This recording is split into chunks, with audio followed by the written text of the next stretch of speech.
There's an invisible line between being an understanding person and becoming an emotional doormat. And most people only realize they've crossed that line when they've already lost years of their life tolerating the intolerable. The Stoics understood something few people grasp today. Forgiveness isn't a virtue when it becomes permission for abuse. Marcus Aurelius ruled an empire. Seneca advised emperors. Epictetus survived slavery, and all of them knew exactly when it was time to remove someone from their lives.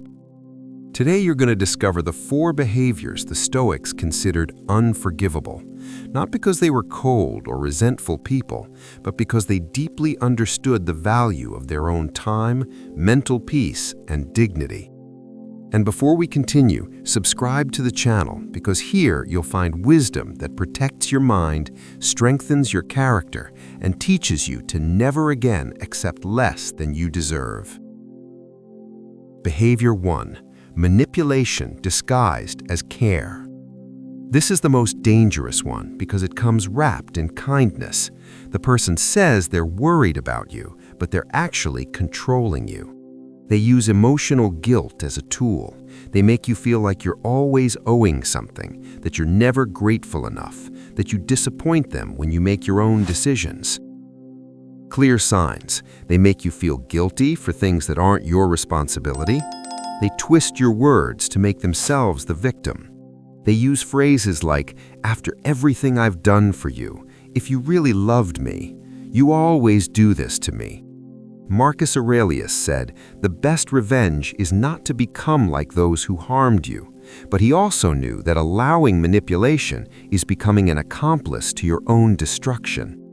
The Stoics didn't forgive manipulators because they understood this is a deliberate choice to harm, and whoever chooses to harm once will choose to do it again.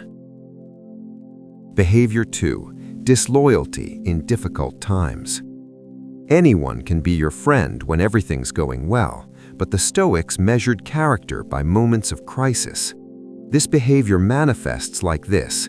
While you're on top, the person is by your side, praising, celebrating, benefiting. But the instant you stumble, they disappear, or worse, they turn against you, spread your vulnerability, laugh at your fall. How to identify? When you need them, they always have an excuse. They only show up when they can gain something. On your worst days, they're conveniently busy. Seneca wrote, "Friendship always benefits, love sometimes injures." And he added, "Those who abandon you in difficulty were never your allies, they were just tourists in your prosperity." The Stoics cut these people off without hesitation because loyalty is non-negotiable. Whoever abandons you once at rock bottom will push you down next time. Behavior 3. Repeated disrespect for your boundaries. You set a boundary, they ignore it. You reinforce it, they laugh. You explain again, they pretend to understand and cross the boundary again. This isn't carelessness, it's intentional disrespect. Practical examples. You ask for privacy, they invade. You say no, they insist until you give in. You express discomfort, they minimize it. You're too sensitive. Epictetus, who was a slave before becoming a philosopher, said, "No man is free who is not master of himself." And being master of yourself means defending your boundaries like you're defending your own dignity.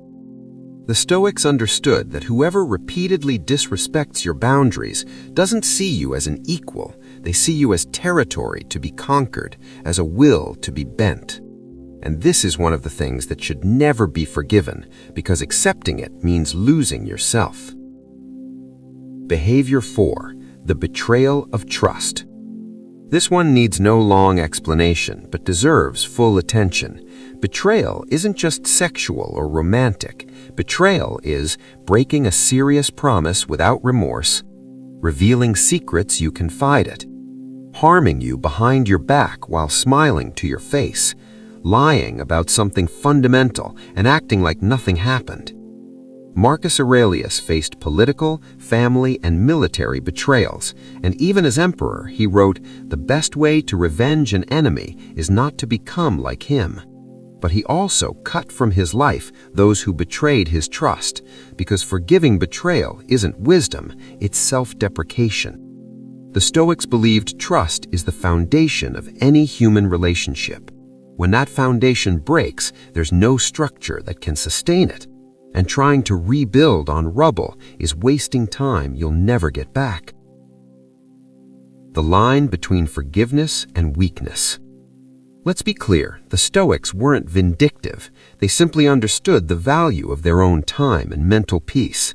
Forgiving doesn't mean taking someone back. You can let go of anger, wish that person well, and still decide they won't have space in your life anymore. As Seneca said, it is madness to dream of evils or recall evils suffered when you can live in peace. But that peace comes from choosing who has access to your life and permanently excluding those who've shown they don't deserve it. These 4 behaviors, manipulation, disloyalty, disrespect for boundaries, and betrayal, aren't accidental mistakes, they're choices. And when someone chooses to hurt you like this, they're showing you exactly who they are.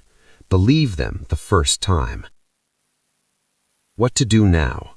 If you recognized someone in these behaviors, you already know what you need to do. It's not easy, but it's necessary. And remember, removing toxic people isn't cruelty, it's self-preservation, it's dignity, it's wisdom.